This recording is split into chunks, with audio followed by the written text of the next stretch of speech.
Hey, everybody. Hey, Mark. Hi, Keith. Thank you guys for always joining me on Tuesdays. I thank you every week, but it's like, I don't even know why I say you're special guests anymore. We might as well all just be co hosts at this point. Thank you, everyone, for joining us. I'm Jen. I'm here with Keith Allen, TA and algo trader, order book analyst, and co founder of Material Indicators, along with Dr. Mark Richardson, project lead at Bancor and Carbon DeFi. Guys, I tagged you in a post I saw yesterday on X, and it was about why this person thinks that the 4-year cycle is dead. And I thought it would just be an interesting take. You know, when the election came around, we kind of looked at historically, what did the halving do? You know, how were the elections, you know, in the United States affecting this and, you know, the market. And the 4-year cycle has been this narrative since, I guess, kind of inception, right? Curious to hear your thoughts. And I thought maybe, you know, I don't know if either of you guys could share your screen. Maybe we could just look at the Bitcoin chart and see, you know, what has the cycle previously looked like? What might it be, you know, shaping up to be at this point? And what do you guys think on that? Have you considered this previously before I had tagged you both in this one that, you know, post that I had seen? Of course, you know Yeah. the 4-year cycle on Bitcoin is you know something of a it, it, it's generally accepted, right? People treat it as being gospel truth, and it's not too difficult to understand why. You can see on the chart that I've got here that there is sort of a clock-like phenomenon happening in Bitcoin, and I'm only going to take it back to 2015. So having a look at the last two cycles and the cycle that we're currently in. But we can go back a little bit further.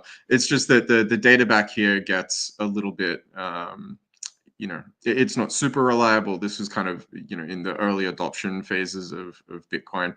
So we'll look at the stuff that I would say is kind of, more recent history is always more valuable than older history. And so what I want to show you here is the white lines that I've set up here. And what I've tried to do is to, choose a relatively impartial market bottom. So I'm counting the wicks because this is the weekly chart and I think the wicks are useful. And so I'm just looking at, what was the bottommost part of the bear trend of the capitulation.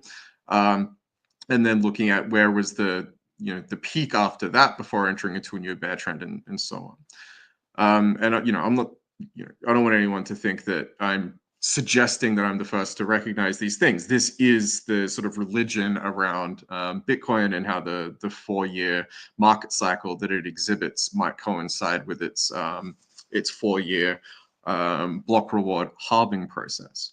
But one of the things I want you to point out here is if we take it from the market low on January, on the 19th of January 2015, and measure how long it took to get to the market high on the 18th of December 2017, we measure 153 weeks, right? So this was a 153-week, bull market. And then if we take that top again to the objective bottom, that lasted, I think, 50 weeks. So we've got 153 weeks uptrend followed by a 50-week downtrend. And you'll notice that the next cycle repeated that exactly.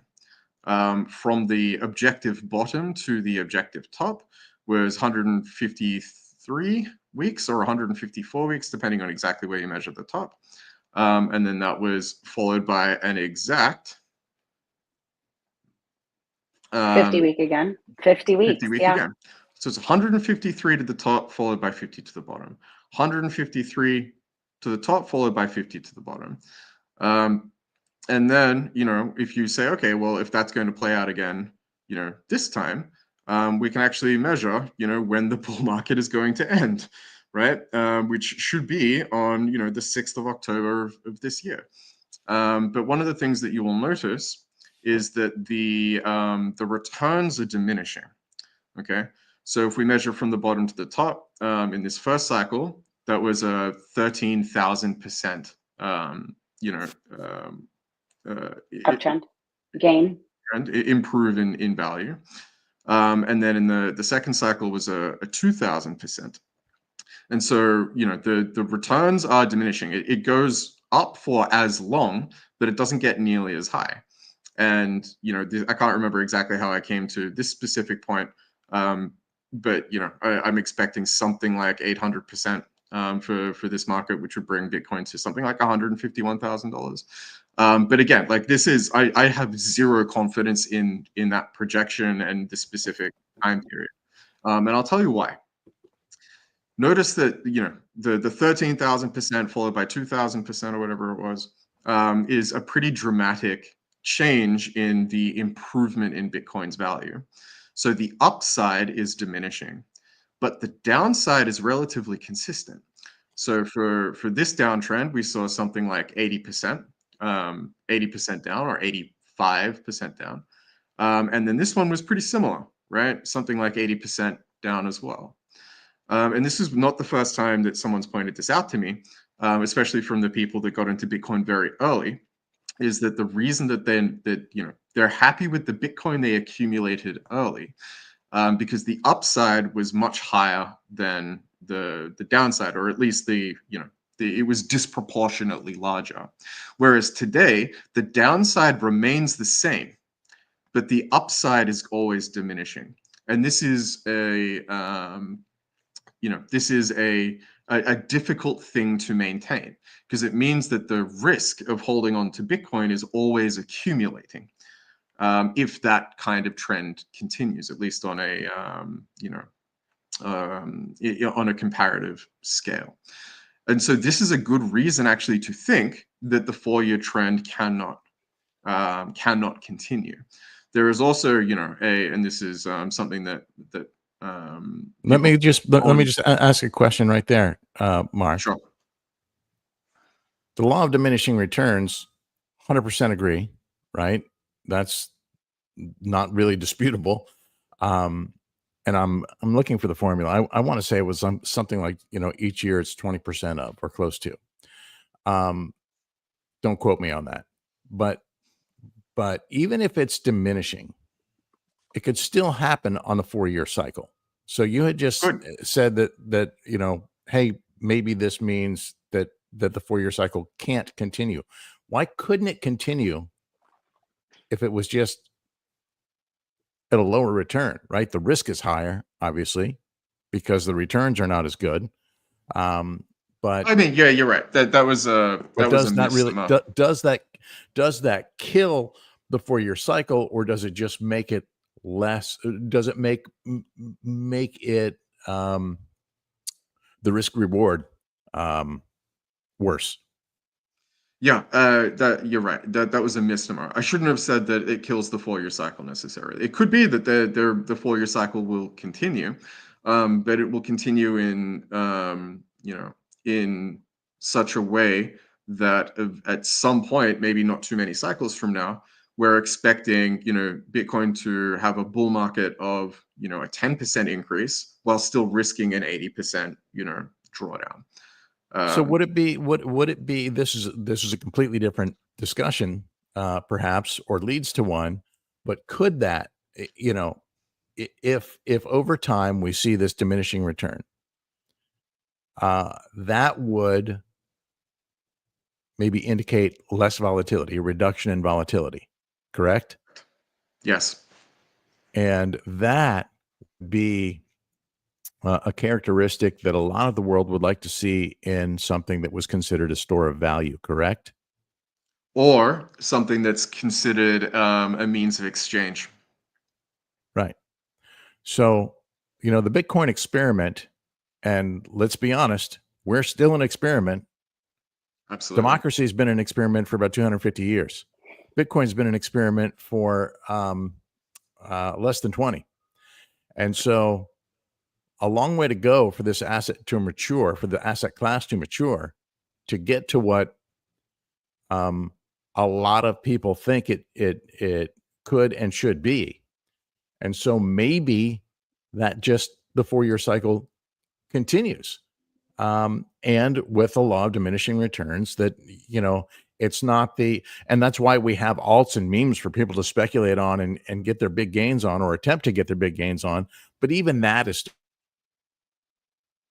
starting to pare back a bit, as we discussed last week, that maybe the alt season in the historical sense isn't going to be what it used to be. Maybe we are seeing a migration, a slow migration, but a migration towards fundamental quality and strength versus the meme of the day.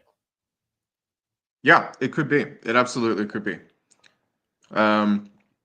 Yeah, it could even be that you know, Bitcoin is asymptotically approaching, you know, and remember, we're measuring this versus the US dollar. You've correctly identified Bitcoin as being an experiment in, you know, in currency, if we want to call Bitcoin currency, that's only 20 years old. But remember, the US dollar effectively is a similar experiment that's only about 60 years old, right? Because the US dollar hasn't always been the way that it is. It was only during Nixon's presidency that it transformed from being a gold-backed currency to something that's completely free-floating. So we're, you know, both of these currencies are relatively young, and so, you know, just think about that for a second, right? Nixon took the leap and said, "Fuck the gold standard; it's holding us back." Right? And look what we could do if we just, well, we'll just print it, and it'll be, you know, the good faith and backing of the United States government. That seems like such a Trump move. It does seem like such a Trump move, doesn't it? But in terms of the, you know, like if you just look at this chart, right, and remember this is on a logarithmic scale, so it can be, you know, I realize it's a little bit counterintuitive, but notice that it has an almost like square root profile to it. You know, like this seems to be, it could be asymptotically approaching something, or it could just be like slowing its growth. So it could be that the price of Bitcoin continues, you know, in this level. But there's really not enough data yet. And this is like the other perspective that I wanted to offer with respect to the 4-year cycle, which is that 3 data points, you know, 4 if you're being extremely generous, does not a trend make, in my opinion. You know, I come from, you know, a slightly more like disciplined view of data, where I would, you know, you can't even draw standard deviations around these things. You know, the 3 data points is barely enough to even, you know, draw a straight line with any confidence. I would like to see hundreds of market cycles play out before I, you know, take a much more educated view of things. But of course, you would be 400 years old. I would be 400 years old, exactly. So we need to, you know, really ramp up modern medicine. Yeah, but yeah, on face value, and this kind of thing happens quite a lot. Like there's, you know, there are clinical trials and things with certain drugs where you might only have, you know, 2 or 3 patients where, you know, you might have had an extremely positive result, and then you need to say, okay, like maybe it is worth judging this drug as effective, and that we should start taking it out of the trial phase and actually start prescribing it. Because the ramifications for failing to make it more available could be to the detriment of people that would otherwise benefit from that drug. Now we're talking in terms of human health and, you know, longevity of life and stuff.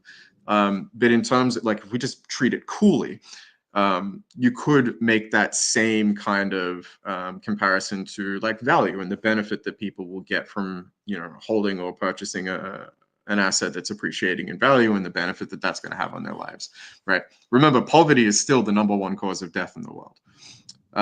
So, you know, with these data points, what conclusion, you know, should we draw, and how much confidence do we have in it? I think that the fact that it does have like such a strong, you know, the error bars on that 153 is very, very tight, and the 50-week drawdown is as well very, very tight. So two conclusions.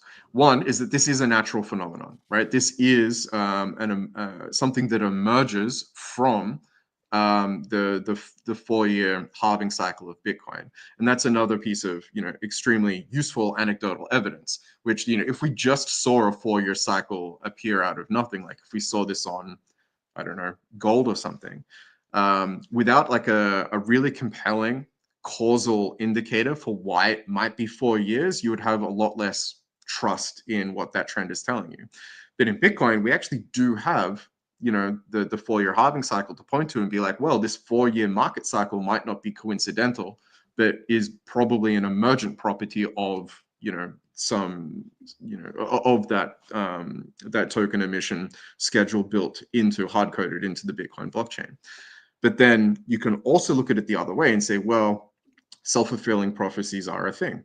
You know, this could be that people are anticipating this effect, and so the market is manifesting these 4-year cycles because of the, you know, the 4-year halving cycle in Bitcoin. There's really no way to go about it. But yeah, at the state that we are now, it's very, very clear to me that the 4-year cycle holds water, right? And for people to be speculating that the 4-year cycle is over or we shouldn't pay attention to it yet, we don't have any reason to suspect that this trend will end. You know, like if you were a betting person, you would have to say that you know, the data suggests that this is going to continue, even if we don't know for how long. But then on the flip side, you have to remember there's something called the gambler's fallacy, right? Or the hot hand fallacy in basketball, which is no matter how many, how many times you flip a coin and it comes up heads, the odds of getting another heads is always 50%. You know, it doesn't matter how many consecutive heads you've had in a row before that. And so this could be the same thing, right? Just because you've had 3 rounds of 4-year cycles doesn't necessarily mean that it's going to continue into the future. So the short version is the jury is, I think, reasonably still out. Is the 4-year cycle a legitimate phenomenon? It appears to be, but we can't state it with any level of conviction because there are just too few data points. And making predictions about the future is extremely difficult. So, you know, it is what it is. You know, it's a easily recognizable pattern, but you know, there is no law of the universe that says it should continue or should even have happened in the first place. Keith, do you agree with him? You were kind of stopping him earlier when he was speaking about the law of diminishing return, and you know that it doesn't necessarily mean that the 4-year cycle is dead, right? Or Well, that I wasn't disagreeing. I was just, you know, pointing out, you know, maybe this is evolution, right? And that you know, we are noticing a dynamic shift in the market of how things, how the market reacts, how the health of the market, the strength of the market, the patterns and things that we're looking at now, how they have shifted from the way things used to be, or seem to be evolving, I guess maybe is a better choice of words. The market is maturing, and one second, Keith, I'm going to bring yours up. Mark, we're going to revisit yours in a minute. I see that you're playing a little bit more. While Keith is talking, I'm going to bring up his chart real fast. Go ahead, Keith. Sorry. The market is maturing, and in more ways than one, right? We have institutional demand, we have ETFs, we have a crypto-friendly administration and policy starting to form. We have a lot of things working in the market's favor right now, just in terms of overall health of the market. And we still have plenty of the speculative craziness and Wild West that goes on in this market. But in terms of the strength and stability of Bitcoin specifically, I think it is fundamentally stronger than it has ever been. And I think that on the alt side, I'm hopeful that we're going to start to see more of the cream rise to the top and have more focus on quality than the quantity of shit coins and memes.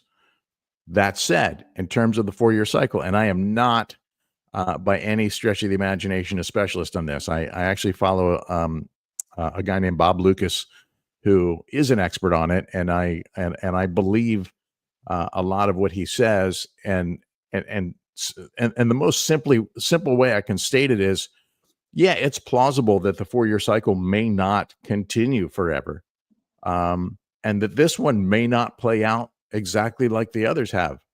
However, as Mark pointed out and illustrated, so far we seem to be on pace for what has happened in the prior 3 cycles, and nothing has broken. Now, if something broke in the structure and said, okay, maybe it's off, maybe this time is different, then yes, we could then explore the conversation and the speculation that the 4-year cycle is dead. But right now, it's still intact and it's still alive, in my opinion. These are the blue vertical lines are each of the prior halvings. Here's the most recent one. The next one is way out here in 2028. And, the market is notoriously impatient. I mean, unbelievably impatient. And if it's not, if price isn't just moving, people get frustrated. And that's when they start to speculate on what is and what isn't, what has not, right? And so look at how early we are in this cycle comparatively to the prior cycles. This is also on a log scale. I mean, we are super, super early.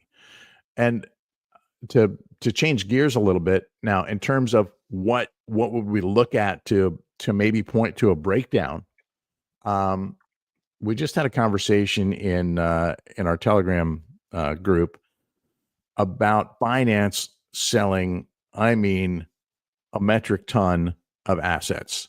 I think they sold half of their 14 billion in assets recently, like in the past month or so, and which makes you scratch your head a lot, right? Why did they just sell? Why did they just sell all this stuff? And let me see if I can pull that up on my side and actually refer to the amounts. But I mean, it's really significant. Why would they do this? And have they done it before? Well, turns out they have done it before. And the last time they did it was after the 2021 mid-cycle top, which was in April, and they did it in May. Now, what happened in May of 2021 coming off of that top? Oh, I remember May of 2021. Right? That was the beginning of the end. we saw, or so we thought. It was a huge correction, right? Mm-hmm. It was how deep was that? How deep did that go, Mark? That was big. 50, 60 points. That was 56%. Yeah. Okay, that was the mid-cycle top. Look at what happened here. Green is the 21-day moving average. Death crossed the red 50-day, death crossed the blue 100-day, and then it was just like a cascade, right? Mm-hmm. Through the 200, bottomed out, finally climbed our way back in. Look at where we sit today. Possibly on the cusp of something similar developing. We're pinned right now between the blue 100 and the red 50-day moving averages. We have this nice little support level here that's formed right here around this 96.5 level over the past week or so. But if price does not reclaim the 50 and then the 21-day, so we can RS flip this 100K level, right? That failed. If this doesn't happen, if price can't climb above this, then we're going to see this trajectory continue where the 21-day comes down and will eventually cross the 50. And if it doesn't bounce from there, it will then cross the 100. And we have a very similar scenario to what we saw here at the mid-cycle top. So imagine. What sort of time frame was that? 6 months, maybe? This was January. The cross actually happened in May, right? So the first one was right like May 1st. Don't we have a saying in trading, May go away? May down to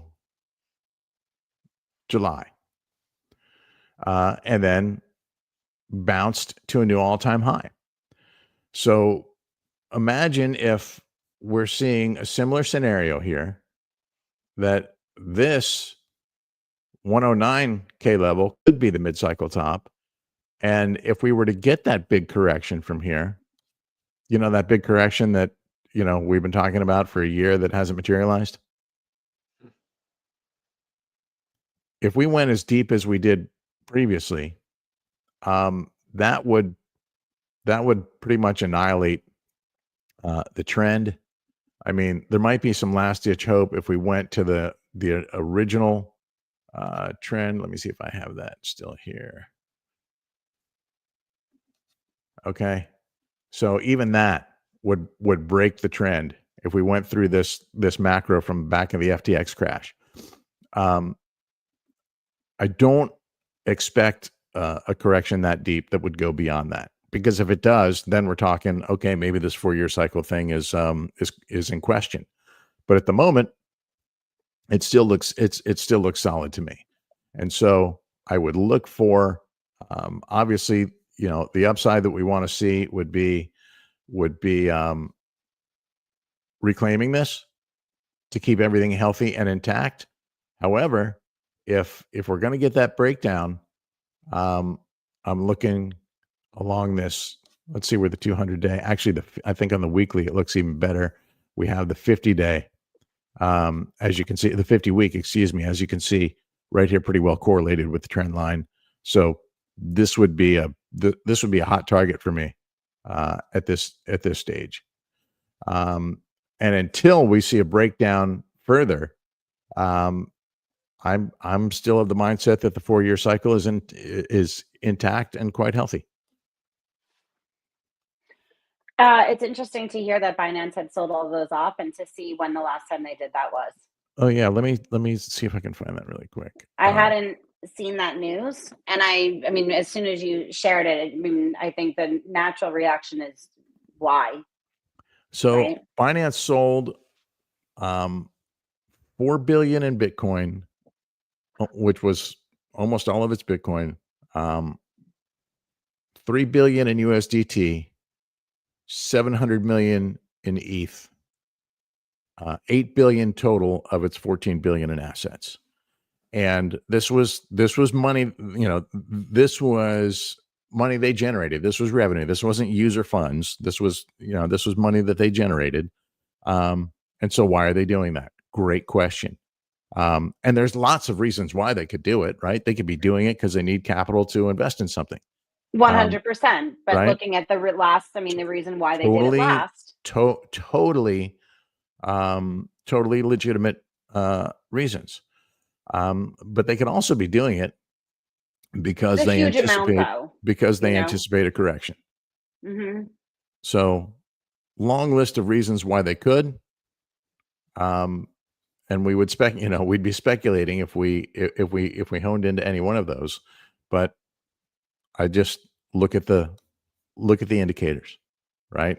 No sense of speculating as long as we're working in this realm. Here's the area of interest. If it breaks down, you know where you're looking. If it moves up, let me ask you. We keep going. So here, FT3 says they tweeted recently that they did not sell. Where did you hear that they did? Was it I'm sure it wasn't a wallet. I'm sure they're not using DeFi, right? Hold on 1 second. Let me get to this. Back to my tweet. I'm doing a lot on one screen here. Well, let me get it back to the other screen. Quite the number of tabs too. So you've got a lot going on. Listen, from all different angles. I'm a busy guy. Okay. I get it. I don't have time to do all that tab. I don't have time to close all the tabs every day. Okay. I have to pick up where I left off and keep the ones I want to look at every day open every day. I don't blame you. So let's see. We saw. So that first post came from, of all places, you're going to find this crazy, but Twitter. I'm going to share that link, that direct link to that post if you wanted to. Yeah, we'll throw it in the comments. And yeah, let me see if I can throw it in the comments. I can't post in comments for some reason. I'll have to put it in the private, and you can post in the comments. okay. Sorry, I don't know why you're cut that- off from the. That was the first. That was the first hint of it, and then we actually see the data in our 14-day. Let me see if I can see it on this chart. Hold on one second. And if I can, I will bring it up.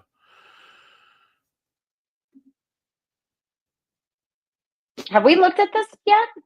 No. You know, I don't. I have. I know. I got a few things in the toolbox I don't always share. But these are these are toolbox things that people can actually access themselves with a material indicators account or subscription or what? They can. They can. Yeah. You want to know? Let's go with.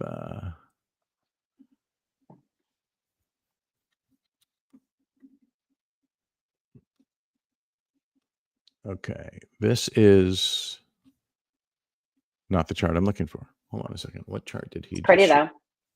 I'm glad you like it. Growing change in and it's in the CVD chart. It's interesting how you were looking at the cycle, the full 4-year, and Mark really focused on that, like up. You know what I mean? Like here is the time frame and the percentage that it had increased from this point to the cycle top. And then here is where it was. So Mark had kind of broken it down where you're looking at that bigger 4-year cycle, 2028. And he's looking at October of this year as this is kind of where that might top out. Speaking of 150, Mark, you said cycle top. You must have done the chart after you had made your prediction for the cycle top, because I'm going to remind you said 185 to 215. Yeah, I think that's probably a little high, but whatever. Mark is evolving. I was in a good mood at the time. Mark is getting back to his bearish self. Look, he found himself a little bit too optimistic and needed to pull it back in. Yeah. So in terms of evidence on the CVD, we can see there was a pretty significant sell-off. This is on Binance, by the way. And here we go. So that is their funds. I mean, this is what you're tracking here with this chart. This isn't just funds in general. This is basically liquidity coming off of the exchange. That's pretty steep. We can't see those numbers very clearly through the screen share. Can you tell us what it was and what it is now and what sort of time frame we were looking at?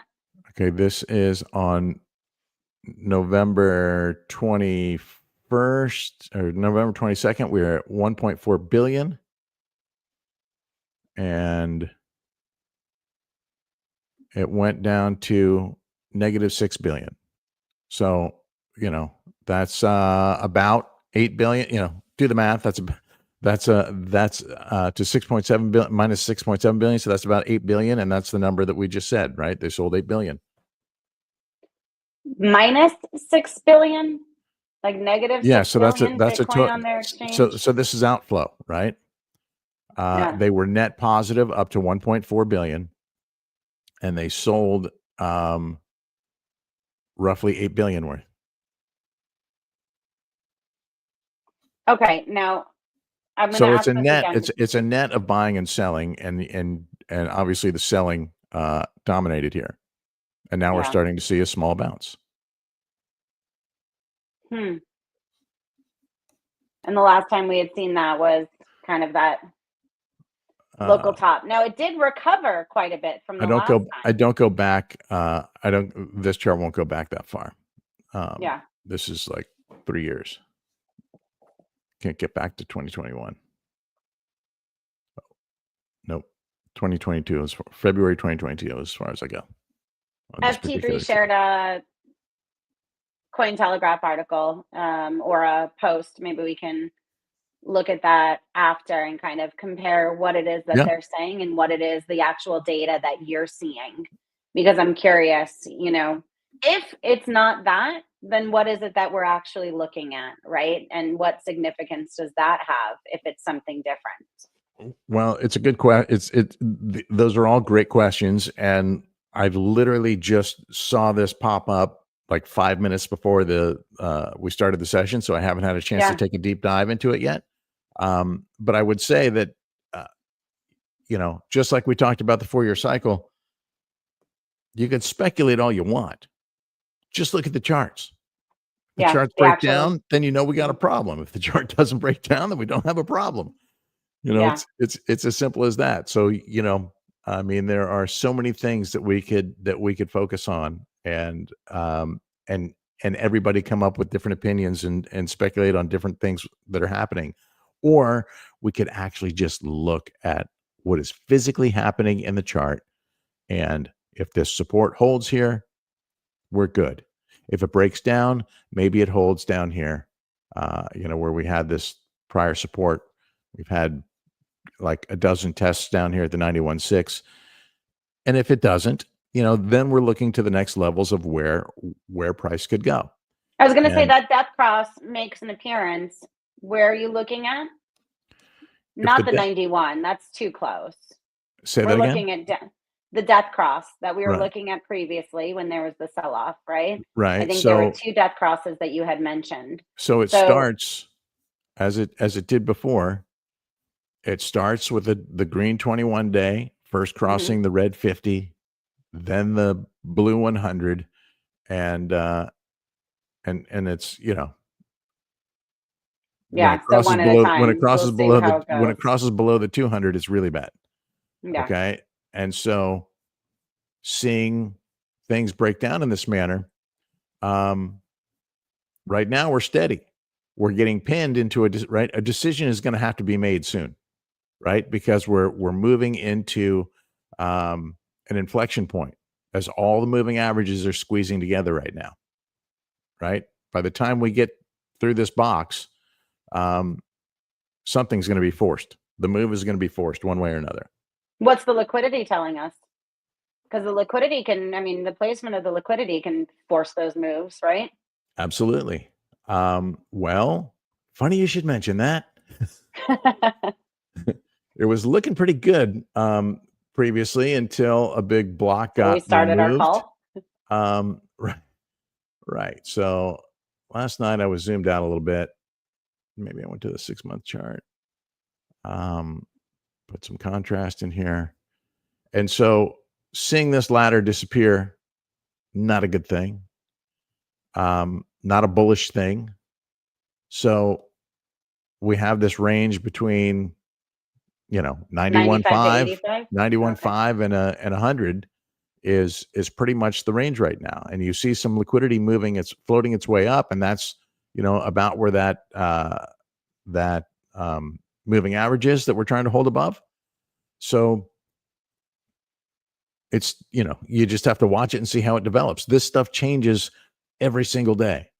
And like I said, we were looking good last night, I thought, and then I woke up to something different, right? This block of 30 million doesn't sound like a lot of money, but a $30 million block of liquidity moves price.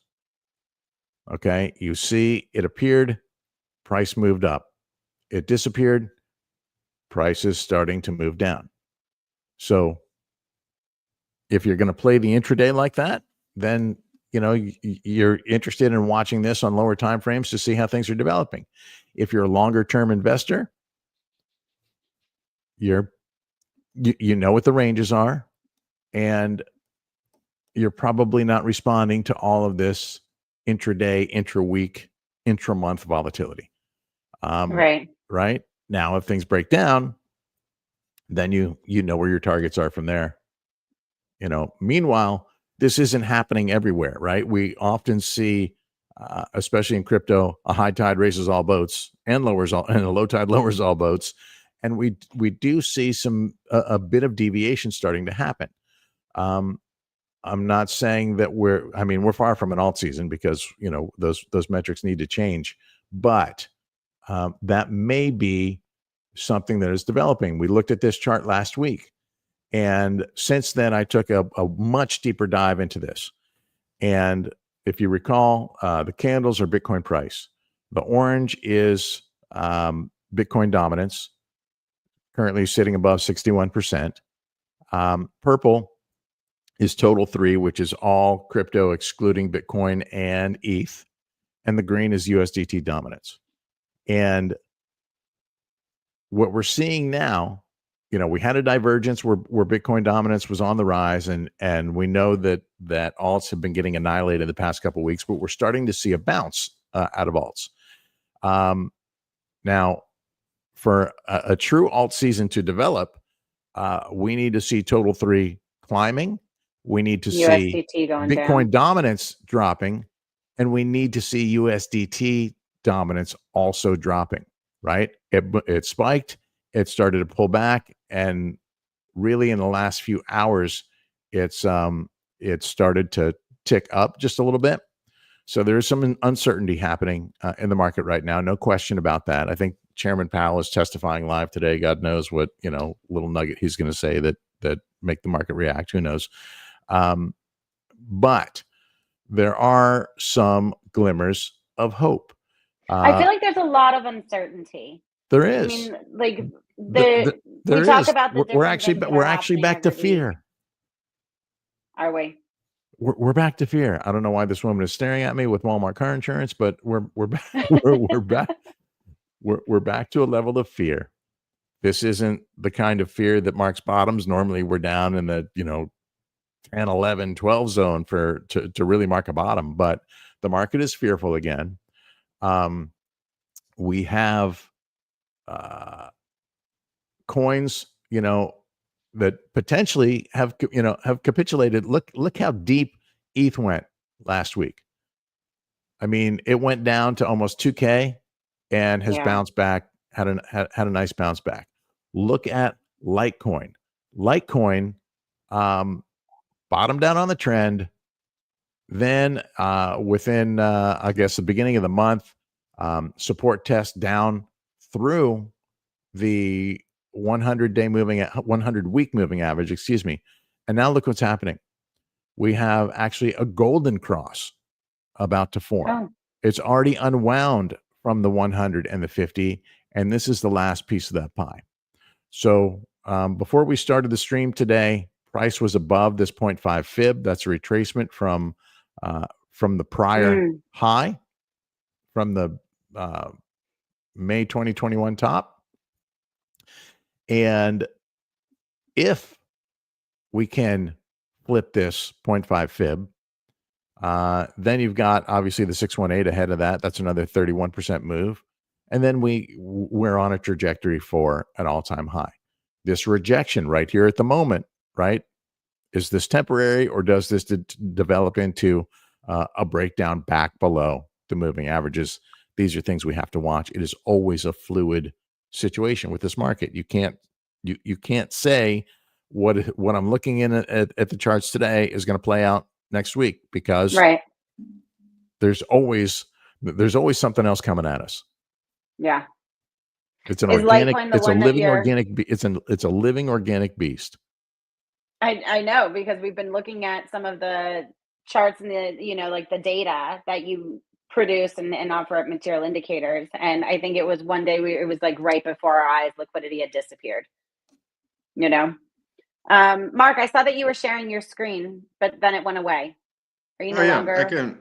No, I'll bring this back up, because it's a, we're talking about the 4-year cycle, and maybe do you mind if I bring Mark's back up here for a minute?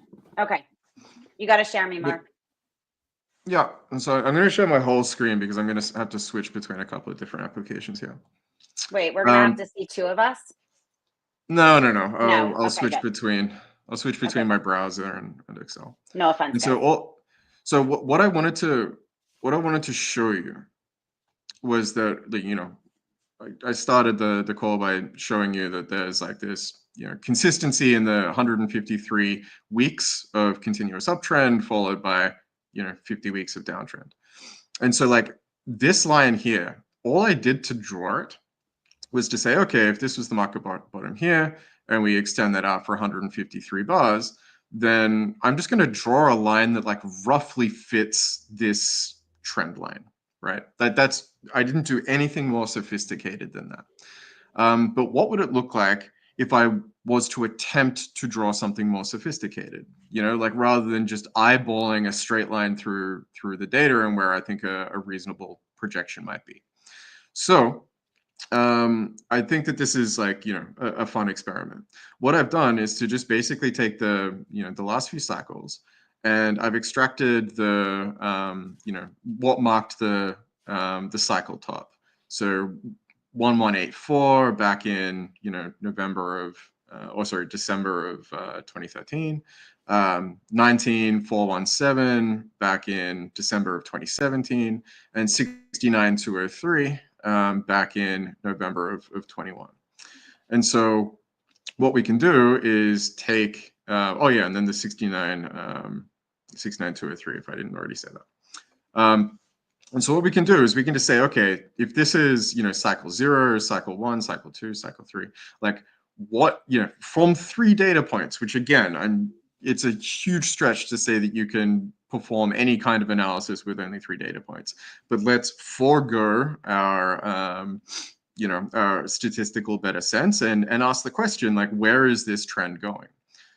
So one of the things that we can do is to just say, okay, with these 3 data points, can we do me a favor, zoom in on that a little bit for us, because I know that our viewers aren't going to be able to see this as clearly as you and I can and Keith can. Sure. Cool. How's Thank you. that? That's Is clear. that a little bit better? It's much better. Thank you. So one of the things we can do is say, okay, can we fit a function to these 3 data points that agree with the data that we've generated?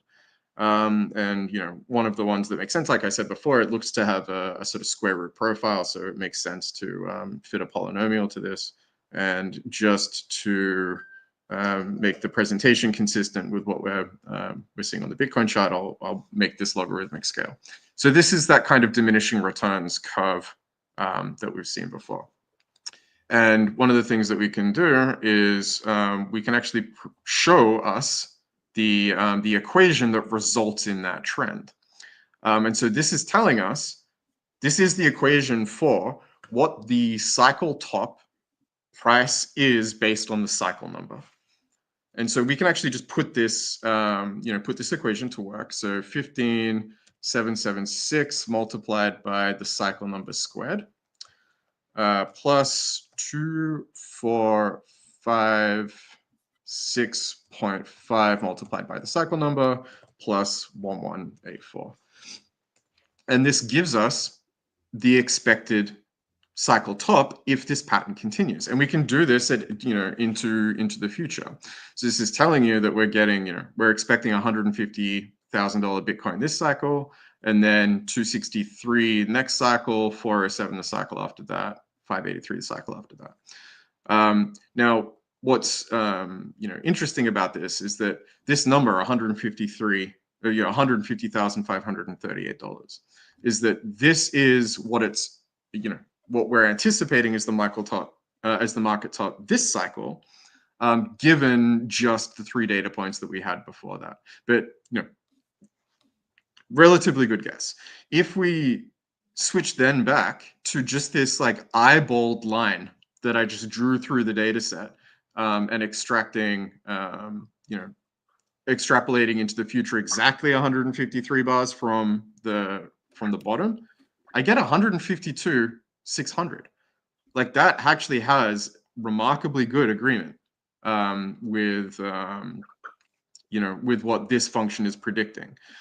And that's interesting because all I did here was to observe that there was roughly 153 weeks of uptrend, and then say, okay, if the current price trend continues for another, you know, until that 153 thing tops out, we actually get corroboration of this number.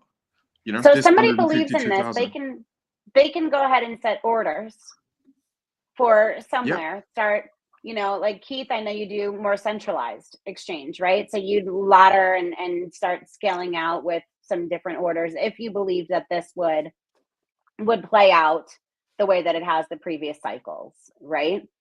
Which takes a Mark, lot of guts, you know, like this is, you know,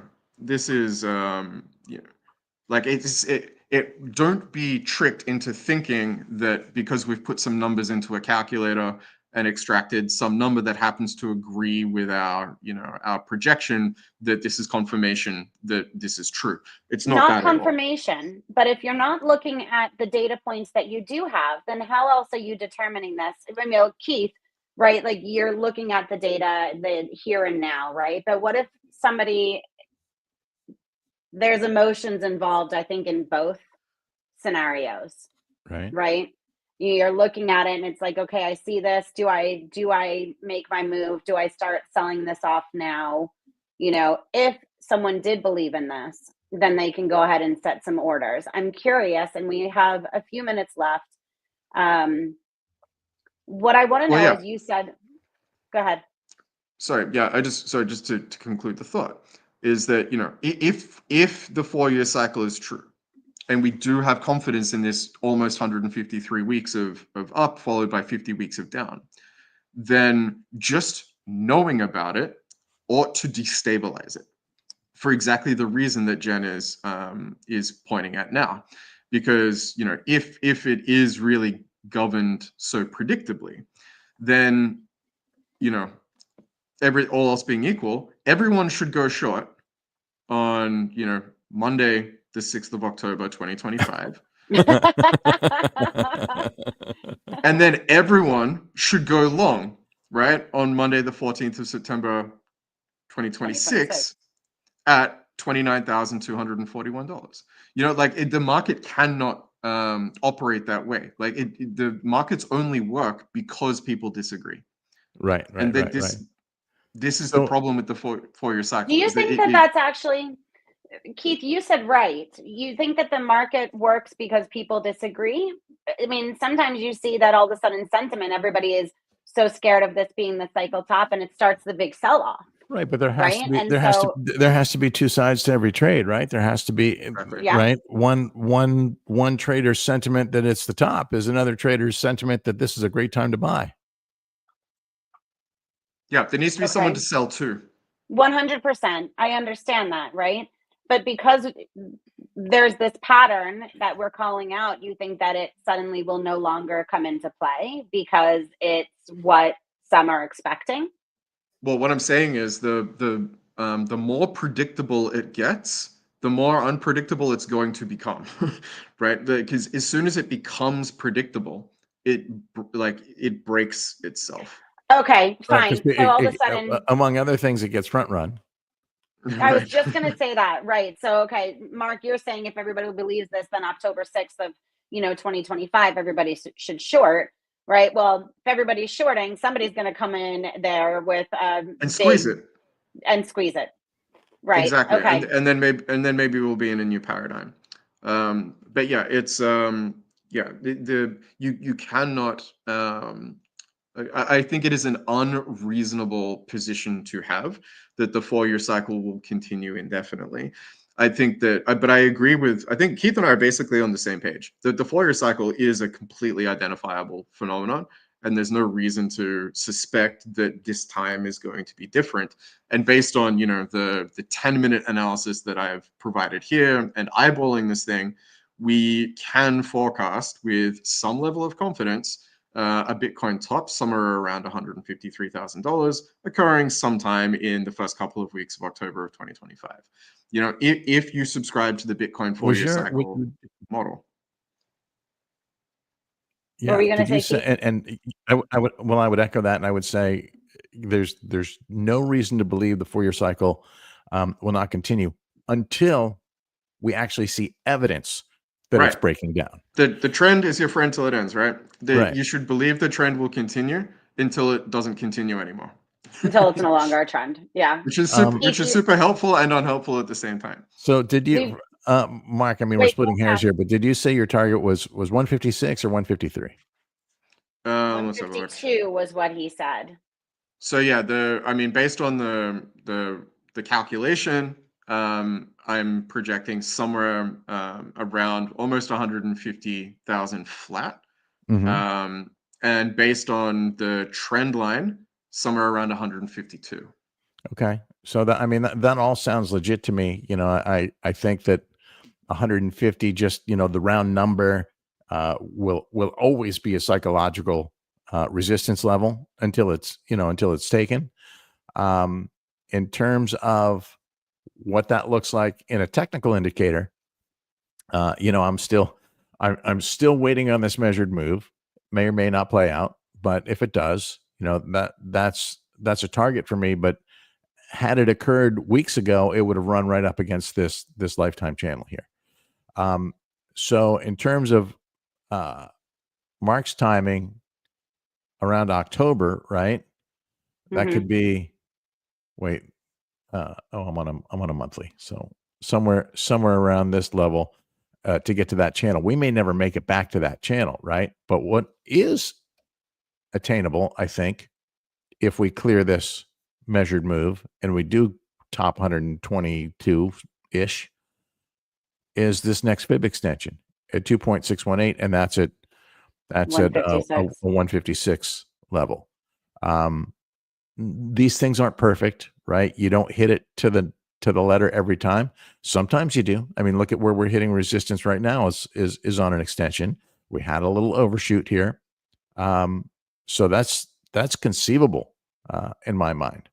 And it would make sense. You know, I've heard numbers all over the place. We all have, right? This cycle top's going to be, you know, what's Robert Kiyosaki says, like 350. We hear 500. We hear 7-figure Bitcoin. All of those things are possible. I don't know that they're a high probability for this year. And so, you know, the wild card being no telling what the administration is going to do. And if we do see a serious, aggressive push towards a Bitcoin reserve, I would expect other nations to follow, and that could have an impact. We already know that we have individual states in the U.S. are pushing, are adopting Bitcoin reserves of their own. So there are a lot of elements that could contribute to astronomical numbers. But as always, I don't speculate. I just play it level by level, range by range. I look at the indicators, and if we clear one hurdle, okay, now we can, you know, possibly work our way to the next target. But I'm not banking on any $350,000 Bitcoin this year. Not this year, maybe next year. Maybe. I don't know. Maybe in 10 years. I don't know. I was looking at those projections that Mark had for the next couple cycles, and they don't look so bad. Oh yeah, let me see the rest of that list. He's only got the next 2 cycles there. Yeah, I mean, okay. It was 150, and then what's the one after that? There was a 583 in there somewhere. So the next cycle top in bring September, back your Mark, bring spreadsheet. back your spreadsheet. Yeah, this is off the spreadsheet. But yeah, so 263, 426, and that's in let me see here. That's August of 2029. Guess what? That's aligns with the 4.618 extension. There you go. So yeah, what date should I expect that to happen? I'm going to go ahead and place those sell orders now. Yeah, and this is also like, this assumes a lot, you know. Like I just want everyone to be clear that, you know, when Keith and I do these kinds of things, and when you see me drawing these lines and making these calculations, like, there is no way to predict the future. All we're doing here is asking the question: if the trend continues the way that it has the last few years, what would that look like, you know, 2 or 3 years from now? And that's what we're drawing here. Yeah. Well, you guys are awesome. Thank you so much. I know we went a couple of minutes over. Thank you to all of our viewers in the comments, and FT3 and Daniel. Appreciate you guys. We'll revisit this. I know that you said that there was some news that we are expecting that may be leading to that fear over greed that we're seeing at the moment, Keith. So we'll have to keep our eyes open for that and see how it plays out. And on the Binance thing, somebody just posted in our channel a tweet from the Binance customer support page, Binance, at Binance Help Desk, that states, now this post states that Binance is not selling assets. This was simply an adjustment in the Binance Treasury's accounting process. User funds are SAFU as always, and that is timestamped today. I just went to that channel, just went to the Binance customer support page on Twitter, and that tweet does not exist. So either it's fake or they pulled it, or I don't know how to use the platform. It was deleted. I don't know if it was deleted. I don't know if it's real. So I just asked them to show me a link to that tweet, not a screenshot of the tweet. Yeah. Interesting. Well, Daniel wants us to know that we are amazing. So thank you, Daniel. We appreciate you and we think you're amazing also. And Keith, tell us more. He wants to see, he would love to see more of this in the mornings. I know that you do your own analysis and stuff in the mornings. Do you do that every morning? And can you share that? I do it almost every morning. You do it, and if not in the morning, it seems like in the afternoons even maybe. But if you're not following Keith or Material Indicators, please do on X, because he does his own broadcast there and his own analysis and jumps into Material Indicators as well. And it's the X account. And Keith, you can correct me if I'm wrong because I do this. Your personal KA Productions. Yep. And for Material Indicators, MI_ALGOS. Correct. So if you're looking for more of this in the mornings, I know it took me a year. If you're looking for more of this in the mornings, we do this every single Tuesday morning, every other, keep an eye out for Keith and for Material Indicators. Yes, today's blockchain banter serves as my daily analysis for the day. But your daily dose of Keith. I have been doing them pretty consistently through the week. I will be out Thursday. I will be out Wednesday and Thursday of this week, mind you. But we all get sick days. Yeah. Oh, that means I might. I say that I don't have sick days. I might have to crank one out this afternoon if I can make it happen. But pretty consistently on X and YouTube. So you can. And Mark, we are connecting for another blockchain banter tomorrow. Also, so this is just more of our general DeFi blockchain discussion. So be sure to keep an eye out for that as well. Awesome. Okay. Well, you guys are wonderful. Thank you again. I know we're over, so I don't want to keep you. And thank you again to all of our viewers. We will see you next Tuesday. Thank you. Have a great rest of the week. You too, guys. Thank you. We'll see ya.